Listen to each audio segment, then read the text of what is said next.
Bien le bonjour. Si on fait ce live aujourd'hui, c'est pour parler. En fait, on va essayer de faire un essai en live. Enfin, pas aujourd'hui, ça va le faire pour plusieurs endroits, enfin sur plusieurs lives, parce que je suis élève en BTS audiovisuel. Cette année, mon sujet, enfin pendant mon BTS, le sujet c'est vérité et mensonge. Et donc on finit l'année par faire donc un essai. Cet essai, j'ai décidé d'essayer de m'entraîner en faisant un essai en live, puisque hier j'ai regardé Les Infiltrés de Scorsese et ça m'a pas mal inspiré à propos de ce sujet-là. Donc je l'ai vu qu'une seule fois le film pour l'instant, donc je le re-regarderai peut-être une deuxième fois, peut-être en live pour essayer de parler de vérité et mensonge et tout ça, ou peut-être pas en live. Et après, l'essai que je vais faire, j'en ferai une vidéo qui sortira sur la chaîne YouTube CineoWave. Donc pour l'instant, on va regarder une vidéo YouTube.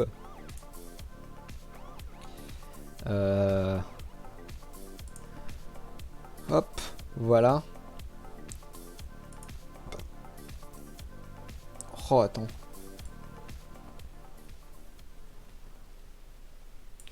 Trop bien. Du coup,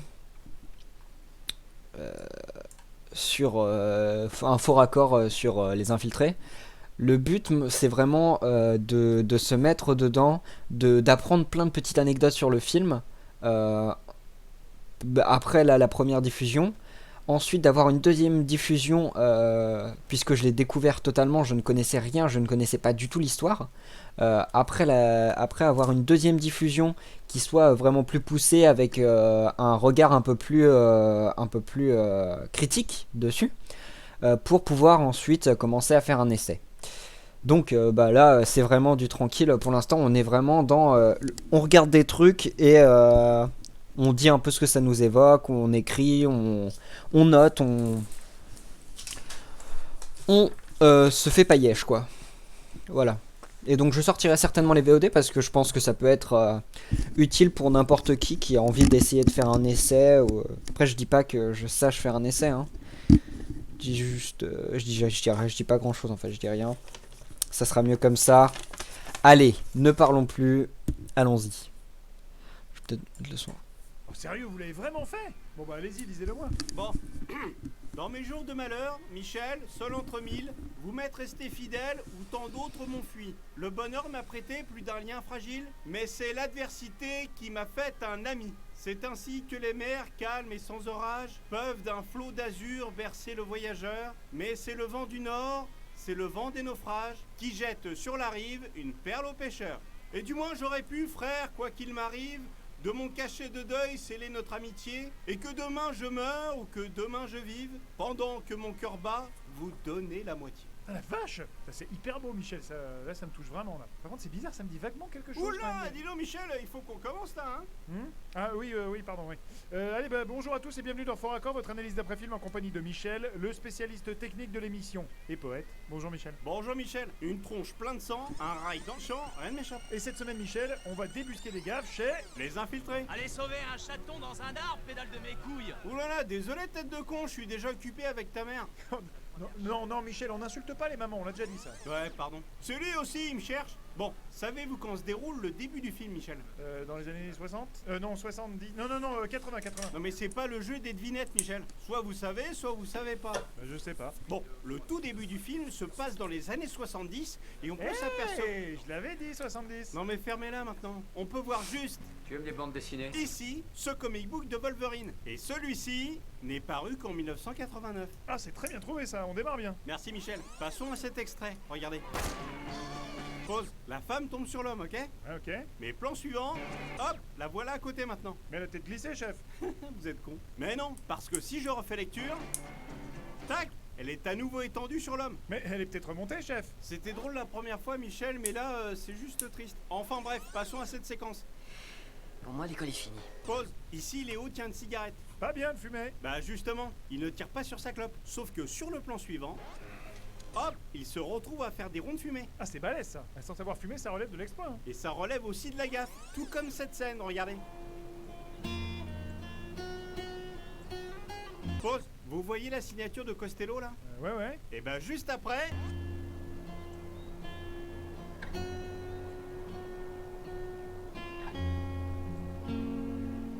Hop, elle a complètement changé, regardez.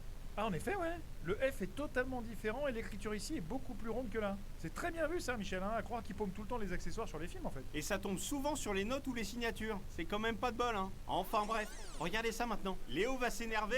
Attention. Tu nous fous des éléments indésirables dans le secteur de surface. Pause. Il frappe le mec où, Michel? Bah, au front, on dirait. Exactement. Mais si je refais lecture... Bam! Ralenti, le gars crache ses dents. Oula, ouais, ça donne pas envie de se frotter au DiCaprio, ça. Hein. Mais ça devait être un sacré coup dans le front pour que ça se répercute dans la mâchoire. Ah, c'est clair. Mais c'est un grand malade, ce mec. Regardez. Pause. Là, on peut voir que le mec lâche le bras de Léo. Vous confirmez? Ah ouais, je confirme, et alors? Et alors, il pourrait donc éviter de s'éclater le bras à nouveau sur la table, mais il se le fracasse quand même volontairement. Regardez. Bam! Et le mec a clairement les mains à côté, là. Ouf. Ah oui, il aurait au moins pu minimiser le choc, hein. Faut être sacrément débile. Ou sacrément maso. Pareil sur ce plan. Le mec se laisse tomber au sol 2 fois de suite. Quant à notre petit problème avec Providence, Là, derrière. On peut le voir tomber et... un macaroni de perdu, 10 de retrouvé. Hop! Ah, il tombe une seconde fois. Ouais, en effet, il a des problèmes. Et attendez, c'est pas tout, Michel. Voilà. Ses mains sont toujours liées et pourtant juste... Ici, sa main est clairement libre. Ah oui, c'est clair. J'avance de 30 secondes, il y a d'autres gaffes dans la séquence, regardez. Tac, Léo se prend une balle dans Ah, la par tête. contre, si des gens ont pas vu le film, ouais, Nos émissions contiennent des spoilers, donc là arrêtez vous de venez fumer. de vous faire Bon, spoiler de Matt ouf, Damon n'a hein, pas de sang sur le visage. Oh, je sais pas ce qu'il vous faut, son épice le sang. incroyable, Non, mais hein, il a pas il faut reçu vraiment le sang voir le d'Hyperfilo, film. quoi. parce que- Ah oui, d'accord, ok, mais bon, soyez plus clair aussi. Bref, regardez la suite. Bon, vous noterez que la porte d'ascenseur tente de se refermer sans arrêt et elle va s'arrêter d'un coup sans explication dans la séquence. Bref, on peut voir ici que Matt Damon a à présent du sang partout sur la gueule. Ah ouais, c'est dégueulasse. Ah, ça c'est sûr, ça gicle une tête qui explose. Ouais, ça gicle en retard en tout cas. C'est clair. Et si on regarde la suite...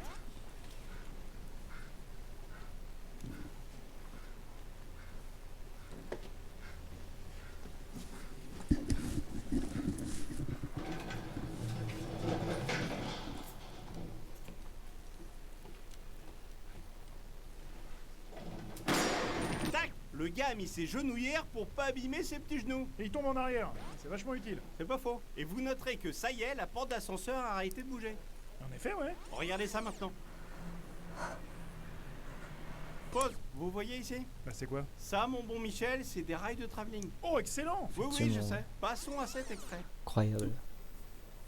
Pause. Matty fait une trace de sang sur la touche talk du téléphone. Je l'appelais Mathieu. Enfin bref, oui donc.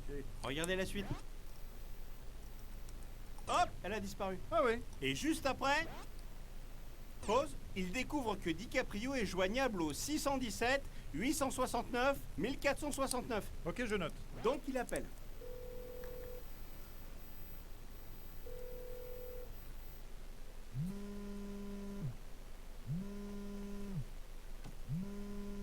Et c'est ce téléphone-là qui sonne. Oui bon, ok, venez-en au fait là. Bah, 2 secondes, vous permettez, oui? J'avance un peu. Voilà. Léo rappelle et... Hop, le numéro a complètement changé. 617, 177, 9520, alors que c'était le 617, 869, 1469. Faut reconnaître, Michel, vous êtes doué. Merci, je sais. À défaut d'être malin. Quoi?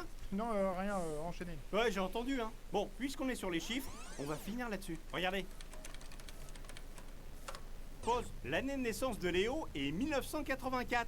Mais si j'avance de 2 minutes, regardez. Hop!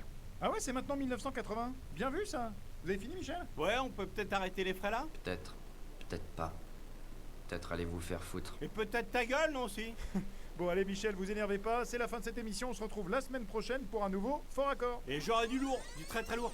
Putain! Mais oui! Ah, mais vous êtes une belle ordure, Michel. Hein. Quoi? Pourquoi? Votre poème là. Oh, Michel, je vous ai écrit un poème parce que je vous aime bien. Mais je l'ai étudié au lycée, votre poème. Je savais bien que je l'avais déjà entendu quelque part. Oh bah merde! Michel, quel sont les probabilités quand même? Avouez que c'est quand même... Mais aïe! Arrêtez de me frapper, Michel! Ok, bon. On n'a pas appris énormément. Il y a des gens qui se sont fait spoiler s'ils n'avaient pas vu le film. Je vais... Hop. Damn. Stylé. On va retirer ça parce que c'est moche en fait. Attends, c'est où? Comment on fait? Ah! Où suis-je? Ah! Non. Ah! Quelques... Oula. Oula. Oula. Ah, voilà. Image. Non. Voilà. Dégage. Voilà, ça dégage. Voilà. Ouais. Alors attendez. Non.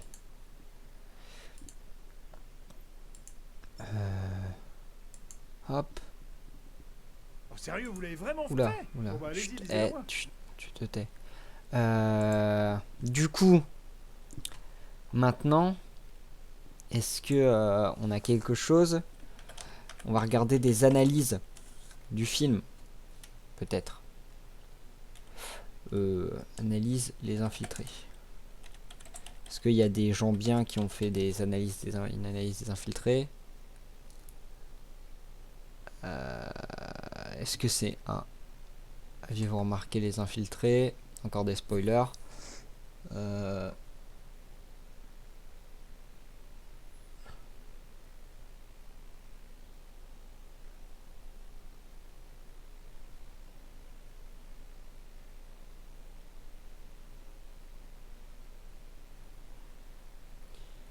Je cherche, hein.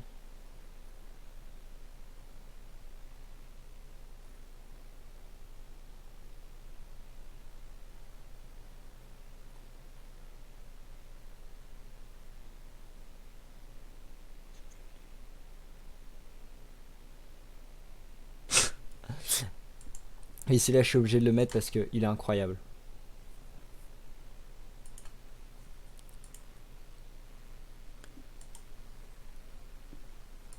Attends, je vais mettre plus fort parce que là, on n'entend pas. J'étais à moins 28.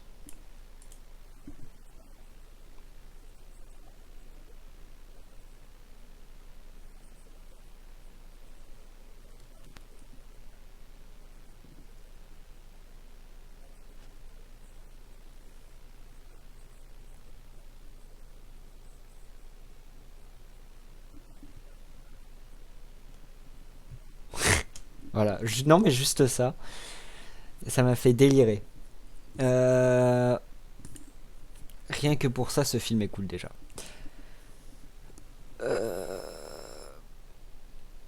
Du coup, on va partir là-dessus. Avez-vous remarqué, c'est pas mal.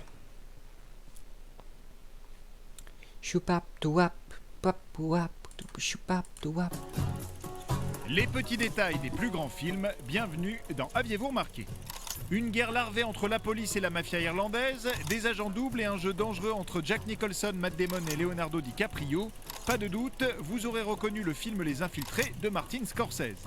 Ce que vous ne savez peut-être pas, ce sont les petits détails et secrets du film qu'on vous propose de découvrir maintenant. Attention, spoiler. Remake de la trilogie. Bon, avant qu'il parle de ça, je me dis aussi ce qui peut être intéressant, c'est de parler de l'affiche. Puisque l'affiche veut forcément dire quelque chose, surtout avec un jeu comme ça de double espion. Le jeu des regards et des positions sur l'affiche a forcément son importance. Donc, à faire. Venez. Ok. Je vais continuer. Hongkongaise Infernal Affairs, Les Infiltrés. Attends, alors il a dit quoi là? Attention, spoiler. Remake de la Ah, et trilogie par contre, toujours spoiler. hongkongaise Infernal Affairs. Infernal Affairs. Donc il faut que je voie Infernal Affairs pour parler de... Quoique non, en fait. Je pense que c'est important de voir Infernal Affairs, mais il faut avoir écrit quelque chose avant, parce que sinon Infernal Affairs va forcément influer. Mais du coup, est-ce que influence du cinéma hongkongais sur The Departed, enfin sur Les Infiltrés, Bon, bah, déjà de l'extérieur, j'ai pas l'impression, en l'avoir vu, ça reste quand même très Scorsese, très cinéma américain, comme il a l'habitude de faire. Euh, Après, moi, ce que j'ai vu, je crois que j'en ai vu que 3 de lui. C'est, enfin, 3 autres de lui. C'est Casino, euh, Les Affranchis et Taxi Driver. Donc, on est un peu dans la même vibe, un peu du, surtout pour Casino et Les Affranchis, du Rise and Fall. Mais qui est là sous une toute autre manière. Euh, une toute autre tournure. Je sais plus ce que je voulais dire, du coup on va continuer. Les Infiltrés fut complètement relu par Scorsese pour devenir un pur thriller dans la lignée des autres films du monsieur. Voilà, on est d'accord. C'est ce qu'il dit du coup. C'est ce que je disais, ouais. Apparemment, il a totalement repris et ça a plus tellement de rapport avec ce qu'il avait fait au début. Un cinéaste qui a aussi le souci du détail, comme cette croix visible dans plusieurs plans, comme ici, là ou encore là, et qui apparaît à côté de personnages qui connaîtront un destin funeste. Waouh, incroyable. Ça faut que je le note, ça. Hop. Ah. Ah. Euh, Croix. Visible. Oula, je sais pas. Visible à l'écran. À côté de personnages qui vont mourir. Après, comme il dessine tout son casting, enfin voilà quoi. C'est-à-dire que c'est pas parce qu'il y a une peut-être à vérifier quand même. Croix visible à l'écran à côté de personnages qui vont mourir. Point. Une marque qui est en fait une référence à un autre film, le Scarface de Howard Hawks, sorti en Ah oui, d'accord. 1932, et qui avait déjà mis en place ce petit gimmick visuel. Ah oui, non mais d'accord. D'accord. Donc, je vais bien fermer ma gueule sur les prochains trucs. Ref Scarface 1933. Enfin, je sais pas s'il est sorti en 1933, mais 1930 quoi, on va dire. En tout cas, En pas bon le cinéphile, Brian De Palma. Scorsese n'a donc fait que lui rendre un vibrant hommage amusant. Autre petit détail cinéphilique de l'ami Martin, lors de la scène où Ça, Matt c'est Damon s'en va Psycho. prendre une douche, C'est totalement alors Psycho. que Vera Farmiga découvre la vérité, les 3 plans de la douche reprennent ceux de la célèbre scène de Psychose d'Alfred Hitchcock. Décidément, Scorsese est le plus grand cinéphile de tous les temps. Attends, parce que... Dans cette lignée de Premier, petits c'est ça, détails du de coup. fans, on aura également pu remarquer que le film qui tourne sur la télé chez Colin n'est autre que Audition d'un autre grand réalisateur asiatique, Takashi Miike, ou que niveau musique, on peut reconnaître que le CD que Costigan envoie à Colin présente la pochette de l'album Exile on Main Street des Rolling Stones. Les plus observateurs auront vu que lors de la première rencontre entre Costello et le jeune Colin Sullivan, le parrain lui offre un sac plein de provisions, contenant notamment du pain et 2 briques de lait, et qu'à la fin, lorsque Colin rentre chez lui avec un sac de provisions, celui-ci contient du pain et 2 briques de lait. Enfin, Incroyable. au début du film, alors qu'on peut de nouveau voir Colin grandir et étudier à l'école de police, le cours de balistique est en fait sur l'assassinat de John Fitzgerald Kennedy, et l'on peut même apercevoir d'authentiques illustrations de l'époque derrière. Wow. Mais ça, bien sûr, vous l'aviez remarqué, non? Franchement stylé. Bon, là on a appris plus de trucs. Il y a quelques trucs qui sont vraiment intéressants.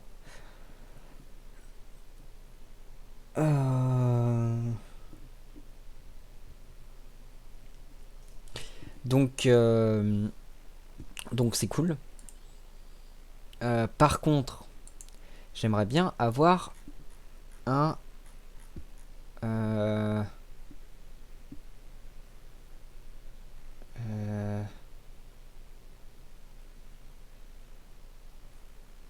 ouais, non, mais oui, mais je veux analyse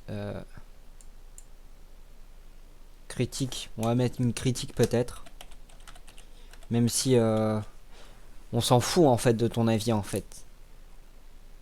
Voilà. Bon bah on va quand même regarder ça. Hein. Je suis pas super fan des critiques de films. Oh putain! Attends, on va remettre ça.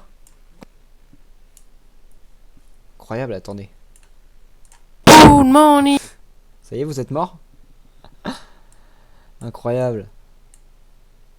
Bon. On se trouve pour la critique des Infiltrés, un film de Martin Scorsese. Avant toute chose, j'ai deux choses à vous dire. Donc la première, dédicace à Mathieu, comme ça il m'embêtera plus à l'école, mais surtout aux autres. Putain. C'est pas que mon copain.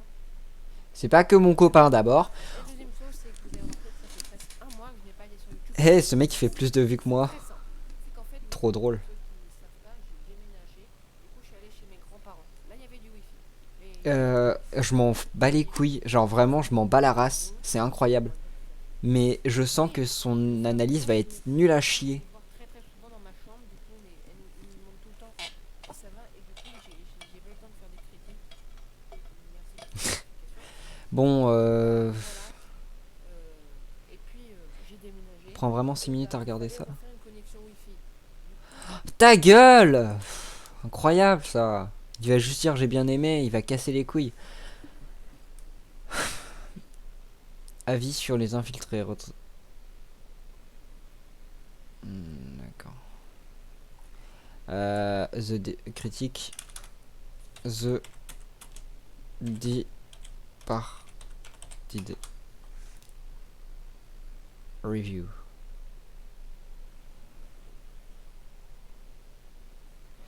Ok. Why The Departed sucks. Aha! Ok. Nietzsche and The Departed. Again, ok. Là, chez les youtubeurs américains, on commence à trouver quelque chose d'un peu intéressant.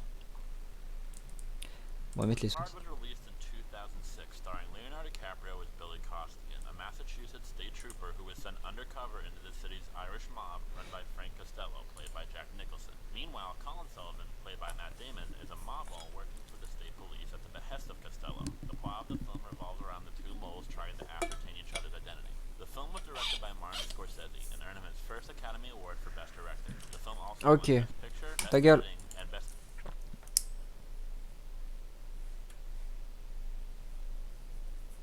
Attends, quoi? Il a gagné. Meilleur film? Non, meilleur directeur. Meilleur directeur, meilleur réalisateur. Meilleur film. Meilleur montage. Adapted screen. Meilleure adaptation. Effectivement, c'est une très bonne adaptation. Enfin, j'ai pas vu l'œuvre originale, mais. For writer William Monahan. Grossed over $250 million and earned rave reviews, with some even crowning it the best film of its decade. The best film. It's also one of the most atrocious pieces of storytelling I have ever bared witness to, with a plot riddled with Attends, quoi? also one of the most Atrocious. Parce que je suis pas sûr de la traduction. Est-ce que c'est vraiment genre atroce? Genre le mec a vraiment trouvé ça immonde? La fin m'a vraiment personnellement fait penser un peu aux pièces de théâtre que je faisais quand j'étais petit, genre quand j'avais 8 ans, 10 ans, et que j'écrivais des trucs un peu tout clacos, où à la fin tout le monde mourait, genre à la tragédie grecque quoi. Et oui, attends, tragédie grecque, carrément, tout le monde se suicide à la fin, telle une pièce de théâtre tragédique. Ouais, carrément. Je vais noter ça. Tragédie grecque. Tragédie grecque. Tout le monde meurt à la fin. Tout le monde meurt à la fin.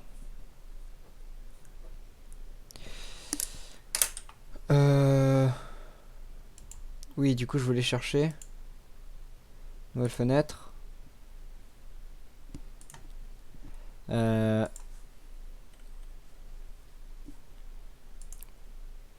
Google Traduction. Atrocious. Ah oui, non, vraiment atroce donc. Ok. Bah ouais, c'est chelou. Ok. atrocious pieces of storytelling I have ever bared witness to, with a plot riddled with holes, inconsistencies, scenes, both over and underwriting, and at least one pointless and borderline offensive homosexual subplot. So first I'm going to run through the film showing how it is an absolute steam pile of shit, and then I'm going to talk about the two main characters and how they are both steam piles of shit. Attends, mais il est incroyable ce mec. Alors, c'est vraiment une analyse. On va bien s'amuser là. Hein. Par contre, il a l'air de parler un peu vite et avec un accent. Du coup, je suis dans une bouteille. Non, mais enfin, du coup, il faut s'accrocher. J'ai essayé de pas trop le couper.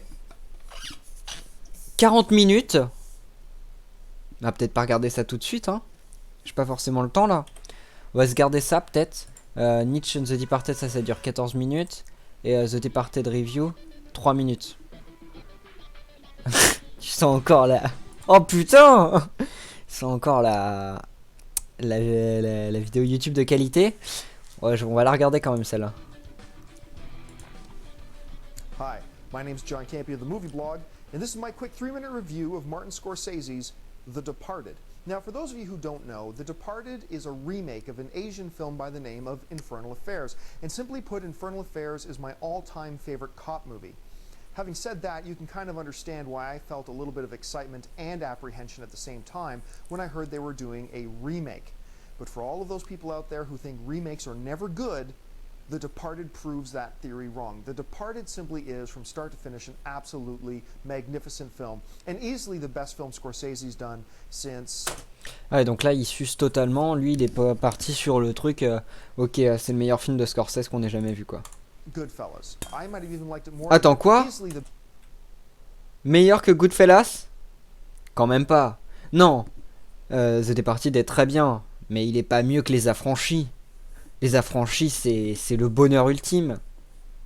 Best film Scorsese's done since Goodfellas. I might have even liked it more than Goodfellas. Now, the story of The Departed follows Jack Nicholson as a crime lord living in Boston of Irish descent.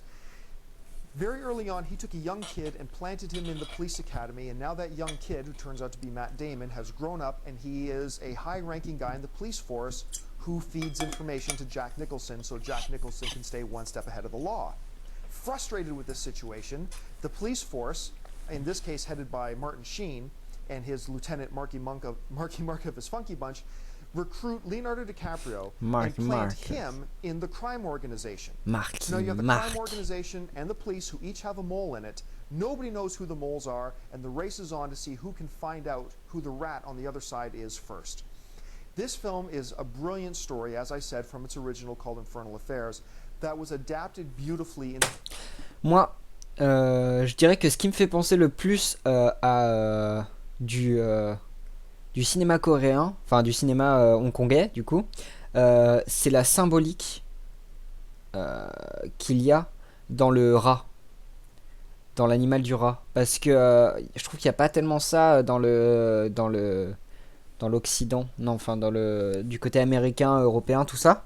Ce côté de la métaphore directe avec un animal, tu vois, genre le fait qu'on voit le rat à la fin, je pense que ça peut être une référence à du cinéma hongkongais. C'est une idée que je me fais là. Ça n'a aucun fond et justement ça demande d'être poussé et d'être recherché à ce niveau-là. Mais je pense que ça pourrait être possible. The North American context. The performances in this film are stellar. First of all, it will be an absolute crime if Leonardo DiCaprio does not get at least nominated for Best Actor for this film. I never used to be a Leonardo DiCaprio fan, but over the past couple of years, he has proved more and more and more this guy is a master actor and is fully deserving of all the accolades he gets. Also, maybe even more so, it will be an enormous crime if Alec Baldwin, who surprised the hell out of me with this film, if Alec Baldwin does not get nominated, at least nominated for Best Supporting Actor for... Franchement, Alec Baldwin, dans ce rôle, bah je l'ai pas trouvé incroyable en fait. Enfin, en fait les deux personnages principaux prennent tellement de place que au final, tous les autres, à part Jack Nicholson forcément, passent un peu au second plan. Il y a tellement trois têtes géniales que même Marky Mark là, et ben il passe au second plan en fait. Et je trouve ça incroyable. Et c'est peut-être un reproche qu'on peut lui faire, mais alors ça serait un reproche d'ultra connard, c'est que il y a des tellement bons acteurs que les seconds bons acteurs, enfin que les personnages secondaires passent au second plan. Et ça leur laisse pas de chance en fait. Genre même les scènes où on est censé les mettre en avant, comme les scènes avec Marky Mark là, et ben il y en a un petit peu au début, on se dit ouais c'est cool, mais au final on l'oublie très vite. Quand il y a les deux personnages qui révèlent vraiment leur plein potentiel. Mais après ça c'est du pinaillage de connard, on s'en bat les couilles. Hein. For his role in this film, I will be stunned and appalled. He was that good in this film. As a matter of fact, nobody turned in a bad performance. Jack Nicholson, Leonardo DiCaprio, Martin Sheen, Alec Baldwin, Mark Wahlberg. The list goes on and on and on and on and on, and with a lot of faces you recognize. Oui, quand je dis Marky Mark, c'est Mark Wahlberg. Hein. C'est juste parce que... comment... Attends, il y a une vidéo. Moi, je vais pas la chercher maintenant. Mais en gros, on essaye de bosser, ok? C'est sérieux ici, hein? Mais regardez Crost et vous saurez. L'épisode sur... Putain, comment ça s'appelle? Comment il s'appelle ce film? Max Payne. Regardez Max Payne dans Crost. Déjà, c'est une super émission de cinéma. Si vous êtes là et que vous aimez le cinéma, bah allez regarder ça. Et oui, parce que vous saurez. One of the things that The Departed does really, really well is it makes you feel like your heart is pounding through your chest, a real sense of excitement. Ça, je trouve ça vraiment vrai. J'étais vraiment comme ça pendant le regard des films. Et ça, je trouve que c'est vraiment la force de Scorsese, c'est que dans chacun de ses films, il y a une espèce de montée en puissance jusqu'à un point culminant de tension. Et là, bam, tout qui s'abat, quoi. Et c'est vraiment c'est vraiment genre le point fort, ce pourquoi j'adore les films de Scorsese, c'est vraiment ce truc-là de la montée en puissance. Et le premier film que j'ai vu de Scorsese, c'était Taxi Driver. Et alors là, pour le coup, j'ai pas kiffé des masses parce que il y a une telle montée en puissance, c'est incroyable. T'as l'impression que le mec il va lâcher une bombe sur toute la ville et qu'il va il va réduire toute la ville à néant tellement il est antisocial. Et en fait non, pas tellement. Et du coup il bute juste un Mac et puis après il se barre. Et du coup j'ai été vraiment déçu. Et même encore aujourd'hui j'ai un mauvais souvenir de Taxi Driver. Donc voilà. C'est un peu triste. Mais faudrait que je le revoie, je pense. Parce que à mon avis, il est pas si mauvais que ça. Quel enculé je fais. Heart pounding a million miles an hour without some kind of intense action on the screen. But The Departed does that on several levels. Is The Departed a perfect film? No, it's not. They throw in a couple of small twists to the original story that I didn't feel worked very well, particularly involving Matt Damon's girlfriend in the film. But I won't give too much of that away. But watch for that when you're seeing the movie and see if you agree. Overall, The Departed is a magnificent, pure, wonderful, storytelling kind of story, without over-the-top action sequences. Il dit exactement l'inverse de l'autre mec. Sauf que l'autre mec a fait une vidéo de 40 minutes et que lui, il en fait 4. Overall, I'm going to give The Departed a 9 out of 10, and on a scale of no going Roth, clearly I'm giving it a Roth. For the movie blog, I'm John Campion. Ok, bon, c'était pas si nul que ça comme vidéo. Fils de pute. Mais ouais. And politics in the movies. Philosophie, ça peut nous aider. Philosophie, franchement, il y a beaucoup de gens qui disent que dans les essais, il faut pas parler de philosophie. Et qu'on te demande vraiment un point de vue artistique. Mais je comprends pas comment est-ce que dans un essai, tu peux parler d'artistique sans comprendre comment fonctionne cet art. Et comprendre comment fonctionne cet art, ça passe par parler de philosophie. Parce que c'est une philosophie qui permet d'amener à l'art. C'est parce que tu as une certaine vision du monde que tu as envie de l'exprimer dans un art. Donc, clairement, je parlerai de philosophie, peu importe ce que les gens en pensent dans mon essai. Ça, c'est pas possible autrement. Au moins un petit peu. Enfin, je veux dire, il faut pas que ça prenne une part énorme, forcément. T'es censé vraiment là pour parler d'art, du coup. Mais pour avoir quelque chose de vraiment complet et qui soit pas juste...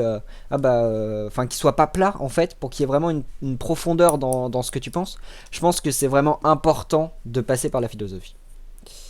Voilà. Passons à la vidéo. Et je suis un peu triste qu'il n'y ait pas de trucs sur les... sur ce film en français. Du coup, il y en aura une quand je sortirai le mien, si je le sors un jour. LOL!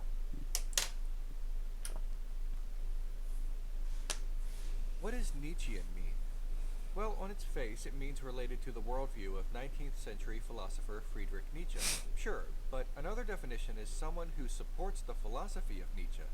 A Nietzschean is Frank Costello from Martin Scorsese's 2000. Ok, donc on va d'abord se renseigner pardon, sur la philosophie nietzschienne. Nietzschienne, ça se dit Nietzsche. Nietzsche. Nietzsche. J'adore son nom, c'est incroyable. Nietzsche philosophe. Je sais écrire? Oui, ça va, je sais écrire. Philosophie. Est-ce qu'il n'y a pas, genre... comment il s'appelle? Philosophie. Hop.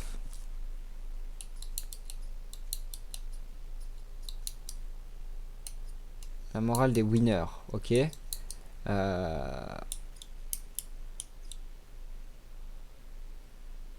Une vidéo pas trop longue si possible. Comment il s'appelle Cyrus North. C'est super intéressant toujours ce qu'il fait lui. Le coup de fil. Le surhomme de Nietzsche. Ok. Yo, c'est sérieux, c'est bienvenu dans ce nouveau coup de fil. Ce qui ne te tue pas te rend plus fort. Ou encore, Dieu est mort. Bref, c'est des citations que vous avez sûrement déjà entendues, et ça tombe bien.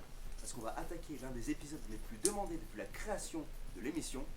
Il s'agit du surhomme de Nietzsche. Donc là, pour ceux qui n'ont pas suivi, en gros, on va se pencher sur du coup la philosophie de Nietzsche, qui est en quelque sorte la philosophie de Costello, qui est le personnage autour duquel le film se tend. En fait, ça, sans ce personnage-là, il n'y aurait pas de film, en fait.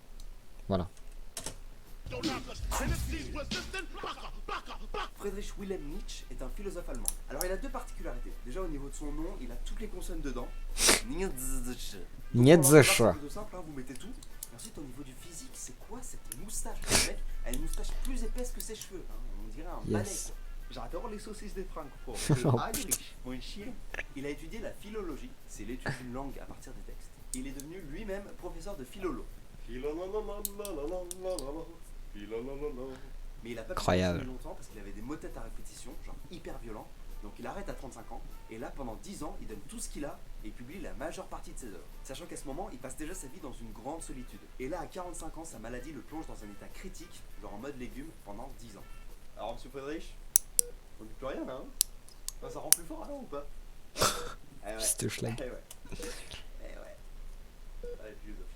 Nietzsche critique le christianisme, parce que pour lui ça met la terre en infériorité par rapport au ciel, et en plus ça nous demande de dépasser ce qui nous semble important sur terre, sauf qu'en faisant ça, on se détourne un petit peu de la vie elle-même. En plus de ça, c'est ce que je vous disais dans l'intro, pour lui, Dieu est mort.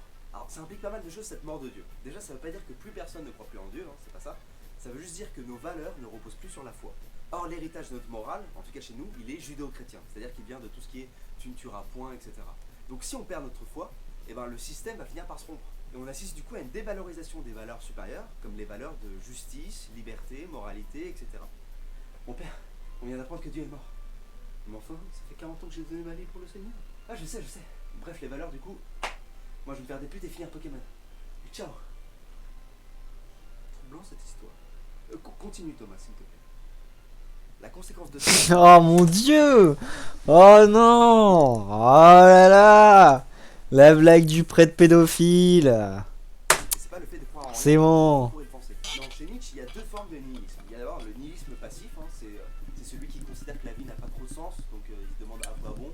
C'est celui qui n'a pas la force de croire en autre chose qu'en son propre bonheur, tu vois, donc c'est un pessimiste, et ce nihilisme-là, il faut le combattre. Mais si Dieu est mort et qu'on va perdre nos valeurs, et ben autant qu'on les perde parce qu'on les remplace par quelque chose. Ce que Nietzsche appelle le nihilisme actif, et il va nous falloir un petit peu d'aide pour remplacer ces valeurs. Ouais, on va remplacer les valeurs. Ouais, il y a une dévalorisation. Ouais, voilà, exactement, tu vends tout. Ouais, exactement. Au niveau de la justice, par contre, t'as le cours. Non, prudence alors. Prudence. Du coup, il va vouloir revaloriser la vie elle-même, revaloriser l'être. Il va vouloir rectifier, si tu veux, cette infériorité de la terre par rapport au ciel qu'on a vu tout à l'heure dans le christianisme. Et en fait, il se rend compte que chaque être a une énergie en lui qui est moteur, qui le pousse, et il va partir de ça. C'est la volonté de puissance. Vous vous souvenez du conatus de Spinoza? Alors le conatus, c'est l'effort de persévérance dans son être. C'est genre par exemple la plante qui pousse, le cheval qui galope, Ouais, c'est l'homme exactement qui pense ça. ou qui désire. Non? La volonté de puissance de Nietzsche, c'est très proche, sauf qu'on n'est pas dans la persévérance de son être, mais on est dans le dépassement. C'est-à-dire que le but, c'est Dépassement de son être. Comment tu veux dépasser la puissance de toi-même? Mais c'est se dépasser soi-même, mais enfin... ouais, je sais pas.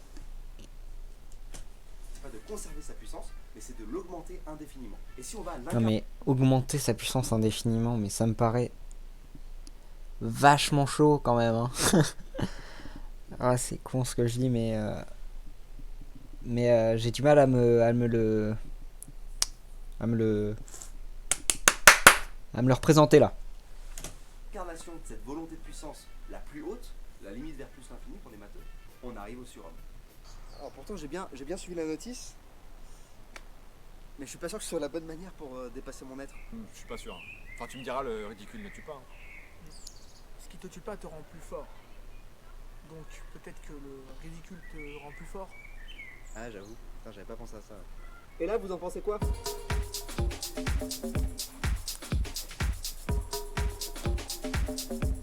Alors le surhomme c'est pas du tout Incroyable. ce qu'on vient de voir, hein. Non, le surhomme c'est un idéal pour l'homme. L'homme c'est la corde tendue entre la bête et le surhomme. C'est-à-dire que tout ce qui est naze en toi c'est la bête, c'est l'animal. Et ce que tu veux atteindre, ce que tu dois atteindre, c'est le surhomme. Alors faut pas du tout le voir comme Superman ou un truc surnaturel. Du tout. C'est quelque chose de très concret. En voulant être un surhomme, l'homme se surpasse. Et pour Nietzsche, c'est ce qui fait de lui un homme. Autre chose d'important, le surhomme, si tu veux, il désire pas un monde idéal, un monde qui pourrait arriver, qui pourrait exister. Non. Le surhomme, il veut et il consent ce monde, notre monde. Et du coup, il en désire même le retour. C'est quelque chose qu'on appelle l'éternel retour. En fait, Nietzsche dit qu'il faut vivre sa vie de telle sorte qu'on puisse souhaiter de la vivre indéfiniment. C'est déjà relou avec un iPod, alors je te laisse imaginer avec la vie. Après, ça peut être très cool. Hein. Continue Thomas, s'il te plaît. Mais ça peut être aussi très nul. Hein? Mais non, ça va pas durer longtemps. Allez, penchez-vous en avant. Là. Voilà. Donc ce qu'il faut, c'est voir cette idée de l'éternel retour comme une épreuve à passer pour savoir si on se rapproche ou pas du surhomme. Le surhomme, c'est donc l'accomplissement de la volonté de puissance et de l'éternel retour. On peut voir le surhomme comme une destination, la volonté de puissance comme notre moteur, et l'éternel retour comme la route que l'on prend. Alors attention, le surhomme... Attends quoi? L'éternel retour quand la route que l'on prend. Oui, les passages que l'on... Ok, j'ai compris. Ok. Il va donc nous aider à remplacer les valeurs dont on parlait, mais il ne remplace pas vraiment Dieu. Parce que le surhomme, si tu veux, il n'est pas au-delà de notre réalité. Le surhomme, c'est un idéal concret, en tout homme, sur Terre. Mais maman, ça veut dire qu'il existe vraiment Superman? Mais bien sûr, mon chéri, il est en toi, au plus profond de ton être. Cool! Après cette conversation, Jason est mort suite à une chute violente de plusieurs étages, croyant pouvoir voler. Son corps s'est ensuite fait écraser à plusieurs reprises par des camions poubelles et le bus numéro 128. Et d'ailleurs, si tu veux augmenter ta volonté de puissance et te dépasser, je te conseille de t'abonner à la chaîne et de rater aucun épisode à venir. J'espère en tout cas. Ok, donc volonté de puissance. Ça me fait quand même pas mal penser à de la folie hein, pour le cas de Costello. Aujourd'hui, on parle de morale. Ouais. Bah du coup, on va essayer de regarder directement ça. Puis on verra ce que ça donne. Hein. The sixth film, The Departed, a Nietzschean? Even if he is never cracked open beyond good and evil or the Antichrist, does he exhibit the qualities of a Nietzschean? Or does he exhibit the qualities people associate with Nietzsche, but are actually misconceptions about the works of the famous German philosopher? Well, in the film, Frank Costello is a crime boss in the city of Boston. He plants a man named Colin Sullivan in the police department to be his mole. Meanwhile, the police plant Billy Costigan in Costello's mob to be their mole. A lot of the critics focus on the twists and turns of the plot, and that's fine, but perhaps more fascinating is Costello's philosophy. At the beginning of the film, Costello says that when he was young, the people had... Dans toutes les premières scènes, il est montré en contre-jour. À chaque fois. Du fait qu'on voit pas tellement son visage. Et ça, c'est très important. Je sais pas encore dans quoi, mais c'est très important. The church. It told them what to do, when to pray, when to kneel. Costello believes that he sees through all of that, and so did Nietzsche. Nietzsche asked, what makes a culture great? How do we maximize this greatness? To Nietzsche, in his writings on the ancient Greeks, declared that the health of a culture, greatness, was defined by its art, intellectualism, or political military power. Nietzsche was perhaps the most outspoken critic of Judaism and Christianity in his day. He believed that Christianity was injurious to the greatness of culture, the greatness of power, what he considered the health of culture. He believed Christianity had literally made Western civilization sick. Similarly, Costello believed that following the church was the wrong path. Ah oui, c'est vrai, il y a cette scène. Following the church was the wrong path. Et son infiltré, il l'a fait... So made people weak. Nietzsche and Costello deplore weakness. Nietzsche had a... Oui, ça les rend... Ok. Ok. Mais alors, je vois pas tellement comment l'utiliser là. Mais effectivement, la scène des prêtres. Scène non diner. A lot to say, and so does Costello. The mob boss's monologue does go on, doesn't it? Anyway, Nietzsche asked that we compare the morality of those in power, the aristocrats, with those who are not in power, the slaves. Ah ouais, cette scène elle me fait tellement penser, genre ça fait vraiment Méphistophélès, enfin vraiment Antéchrist quoi. Oui aussi, ce dont j'ai pas du tout parlé, c'est que le premier lieu là, ce qu'il va falloir trouver, c'est une problématique. Donc là, ce qu'on fait comme travail, c'est un tour un peu de l'œuvre pour essayer de voir un peu tout ce qu'il y a autour de l'œuvre, tout ce qu'il y a dans l'œuvre, et ensuite on commence à creuser. Là on regarde, on essaye d'un peu de cerner ce que les gens pensent de l'œuvre et comment l'œuvre est perçue. Parce que moi j'ai toujours ma vision de l'œuvre qui est assez précaire puisque je n'ai vu le film qu'une fois et je n'y ai pas forcément réfléchi plus que ça. Mais j'ai quand même une vision que je vais développer avec le deuxième regard. Et tout ce que j'ai vu autour du film. Donc il va falloir trouver une problématique que je pense je trouverai après avoir vu une deuxième fois le film, mais je pense que je veux l'orienter sur, du coup il y aura un côté quand même assez social dans le truc, savoir un truc qui tourne autour du qui est le gentil, qui est le méchant, tu vois. Même si on sait très bien qui est la personne qui agit pour la loi et qui agit contre la loi, selon en plus la philosophie de Nietzsche, la vie des deux zigotos là, Costello et Matt Damon, est plus ce sont plus des surhommes que enfin ils tendent plus vers le surhomme que Leonardo DiCaprio, qui lui est vraiment la faiblesse incarnée, puisque il passe son temps à aller voir une psy ou à aller voir son gars en pleurant, en lui disant qu'il va se faire buter et tout ça. Il y a vraiment un côté ouais, comme ça. Mais enfin, pour l'instant, essayons de voir un peu le tour. C'est pas là. Nietzsche meant both literal slaves, but also anyone who is oppressed. This is Nietzsche's view of master and Ok. slave moralities. Masters valued above all power and devalued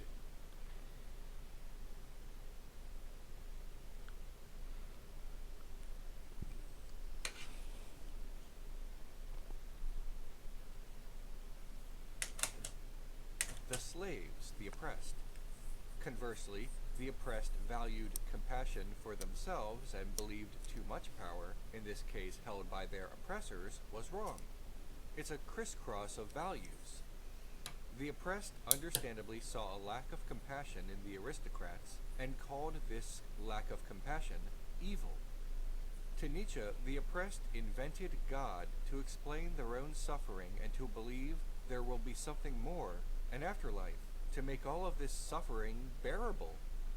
Nietzsche not only rejected God, but rejected the slave's concept of value. Nietzsche despised what he considered weakness. Frankly, he would not shut up about it, and the slaves, both being weak and theistic, represented this. Costello seems to believe in this too. He references African Americans in his monologue, although he uses the slur, and derides them for not realizing that if they want something out of life, they've got to take it. Ok, donc ça, ouais, ça, il faudra que je regarde en pensant à ça. Au début, il parle d'un truc genre personne vous donnera rien si vous voulez quelque chose, si vous avez besoin de quelque chose, il faut que vous le preniez. Et ça peut être très intéressant. Oui, il y a aussi toutes des images. Oui. Où il parle des Noirs américains. Unsatisfactory because he has no sympathy for those who he believes choose to be oppressed. Quoi?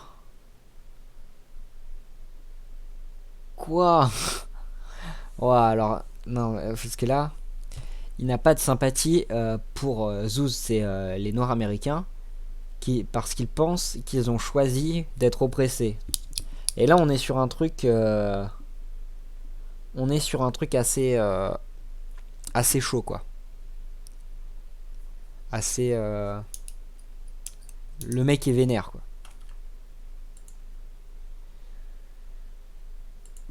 Incroyable. Nietzsche believed slaves, or really anyone who is oppressed, are cowards because a strong person would sooner die fighting back against them. Ok, d'accord, ok. Il considère que le fait d'avoir accepté cet esclavagisme, d'avoir accepté cette soumission par le fait de ne pas se battre jusqu'à la mort, en fait, en fait, ouais, il a l'idée de soit tu vis vraiment bien, soit tu vis pas du tout et tu combats pour vivre bien, peu importe ce que ça doit te coûter, même si, surtout si ça doit te coûter la vie. C'est-à-dire que mieux vaut vivre bien que mieux vaut mourir libre que vivre enchaîné. C'est un truc un peu comme ça, quoi. Donc, ok, je comprends un peu l'idée. C'est, ouais.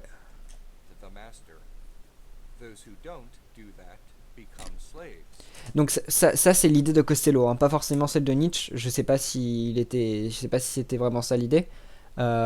Bonjour aux gens qui sont partis, qui sont plus là. Ok, c'est pas grave, hein.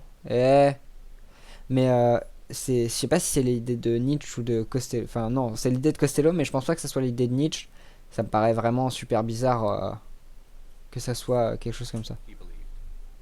Nietzsche rejected the belief of the oppressed that their weakness was a virtue. A Nietzschean would see the biblical quote, "Blessed are the meek," as abhorrent.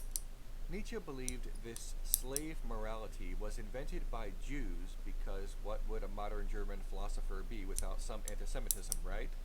Nietzsche also believed Christianity was basically a jacked up version of Judaism, the form in which it now spread.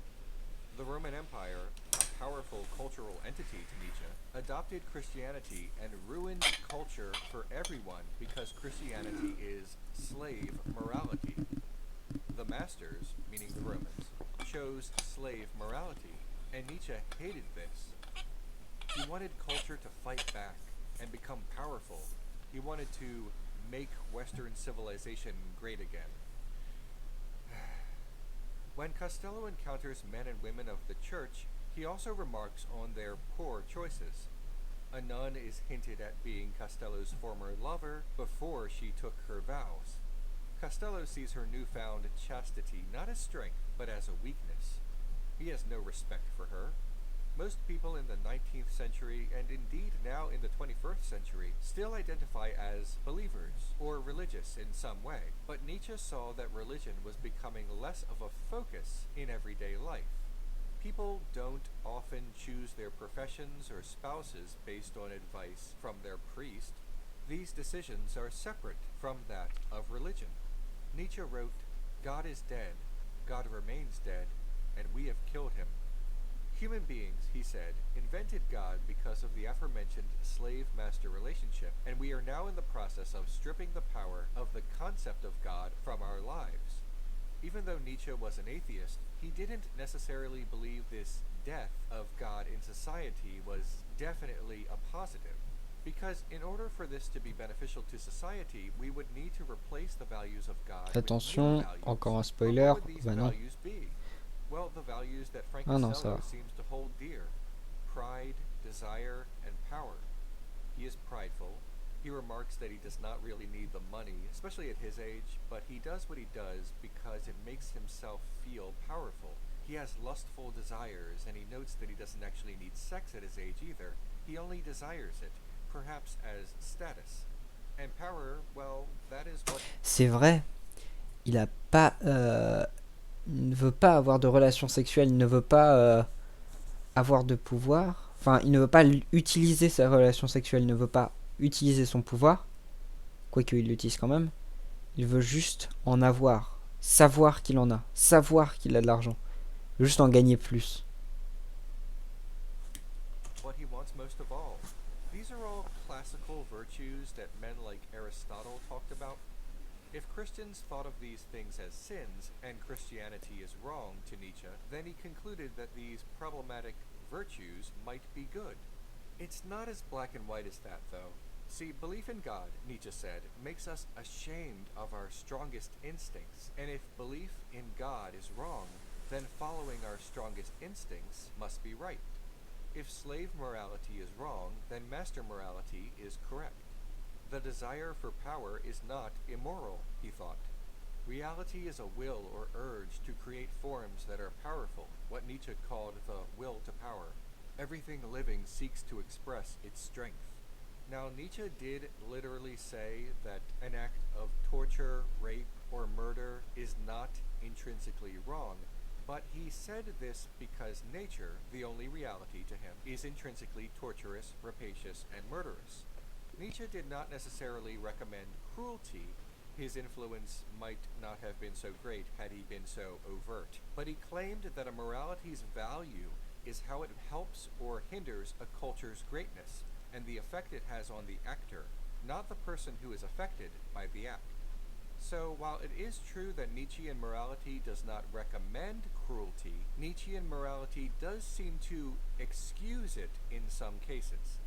He believed that all creatures both do and should seek the maximal expression of their power. Different types of people, Nietzsche said, need different types of morality. A warrior needs a war, for example. Nietzsche considered himself a free spirit, and therefore immune to many of the rules of society, and others are immune to different rules, etc. He believed that society must have rules, yes, but those rules are more important for ordinary people. People who get up in the morning to go to work and then sleep, the metronomes of the slow spirit, he called them. Nietzsche wanted some people to become the exception, but not the rule. Costello sees himself as an exception. He is living by his own morality, but he is also a hypocrite. He admonishes rats but he has a rat inside the Boston Police Department, and he himself is an FBI informant. Ouais, c'est ça. Lui-même est un rat du FBI, donc il y a encore un côté rat. Like Nietzsche, Costello finds that conventional morality is hollow, but Costello is just basically a nihilist. We might admire him for calling into question the hypocrisy of a priest who molested a child, but he has no real morals himself. He values nothing. Even in the end, he lies to Sullivan about how much he values him, but Sullivan knows it's all a lie and kills him. Costello valued nothing. Nihilism is the rejection of values. Nietzsche was not a true nihilist because he believed some things do have value. It's just that things he believed have value are only strength and health of culture. Nietzsche believed Judaism and Christianity were actually nihilistic because they had the wrong values and devalued what he thought was important, but that's not nihilism either. Nihilism is the belief in no value, none at all. Christianity affixes inherent Ouais, donc pas tellement nietzschien. Enfin, c'est-à-dire ça se rapproche du nietzschien, mais c'est pas exactement nietzschien. Puisque Nietzsche n'était pas vraiment un nihiliste. C'est plus du nihilisme pur, nihilisme actif pur. Pas tellement comme Nietzsche le dit. Nihilisme actif pur. Quoique, c'est un nihiliste, mais qui ne veut pas forcément devenir un surhomme. Il ne veut pas dépasser. Quoique si, il veut toujours se dépasser. Peu importe ce qu'il a, il en veut toujours plus. Il y a quelque chose de quand même, nihilisme actif, sauf que c'est pas forcément quelque chose de bon dans son cas, étant donné que ça l'amène à devenir de plus en plus fou, à s'enfermer dans un truc où on sait où ça va mener en fait. On sait que ça va amener à la mort en fait. Et c'est ça qui crée toute la tension, qui fait augmenter la tension du film. C'est pour ça que ce film est génial. On est déjà en train de faire un essai là en fait. On est déjà en train de l'écrire en fait. Ça c'est quelque chose de... Il faudra vraiment parler de ça pendant le actif pur. Pas exactement comme Nietzsche.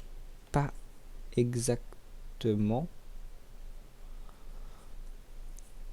comme Nietzsche. values to both things and ideas, which is in direct opposition to what nihilism actually has come to mean.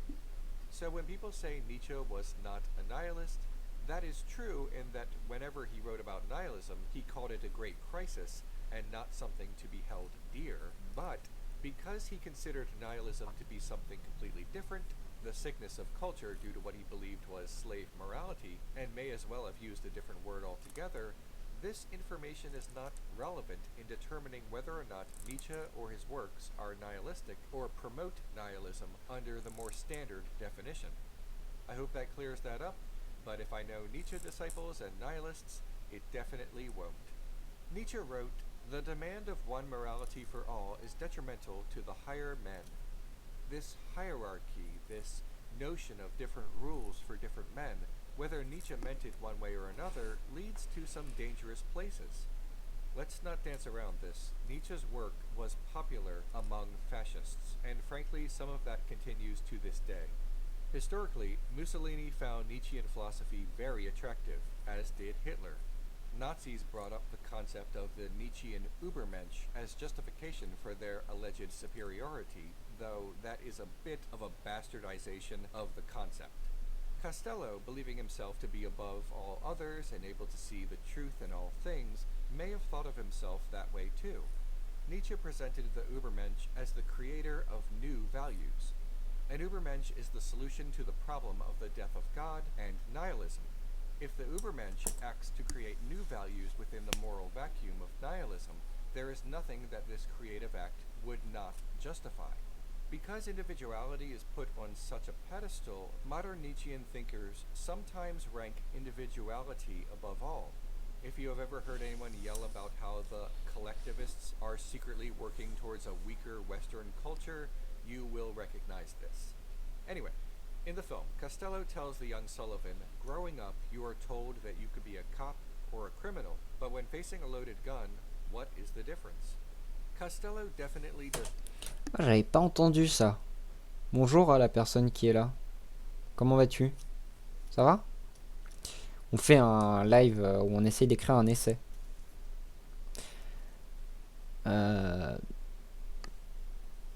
Il parle d'un truc. Il dit quoi? Il dit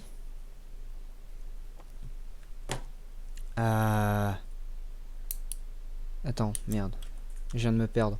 Oui, voilà, tu peux être un criminel ou un flic, mais finalement quand tu as une arme chargée, quelle est la différence? Does not follow all of the tenets of Nietzsche's philosophy. That's true. And this might make one immediately declare him not to be a Nietzschean after all. However, that does not take into account how well people follow their religious beliefs. For example, the average Christian probably misunderstands a thing or two about the Bible, doesn't follow every last commandment perfectly, and skips church here and there. Costello is as Nietzschean as the average Christian is, well, Christian. Nietzsche probably would not consider Costello an Übermensch, though. The crime boss is far too nihilistic in the traditional sense of that word, and I might even agree. He has no interest in value. But it's hard to find any real right and wrong in the works of a philosopher far more concerned with greatness. Nietzsche said, "Nothing is true. Everything is permitted." Over a century later, philosophy professor Lawrence Cahoon countered, "Of course, all of this raises the question of how we can interpret his own claims as true if he's going to undermine the value of truth." Good point, Professor. Nietzsche's work is far more challenging to interpret than the average philosopher due to his baffling writing style. But what is not challenging is determining what people, from commoner to politician, have taken away from his writings. Whether you agree with Nietzsche's assertions or not, it hasn't all been good. Frankly, the world is full of Costellos. Hi everyone, if you like what I do... Ok, the world is full of Costellos. Eh ben... Yes. Maybe. Maybe. On a appris pas mal de trucs. On va s'arrêter là parce que ça fait 1h08 de stream. C'est pas mal, déjà. On va... ouais. Faire une pause, on reprendra à un autre moment. Merci beaucoup d'avoir suivi. Des bisous, YouTube. Allez. À plus.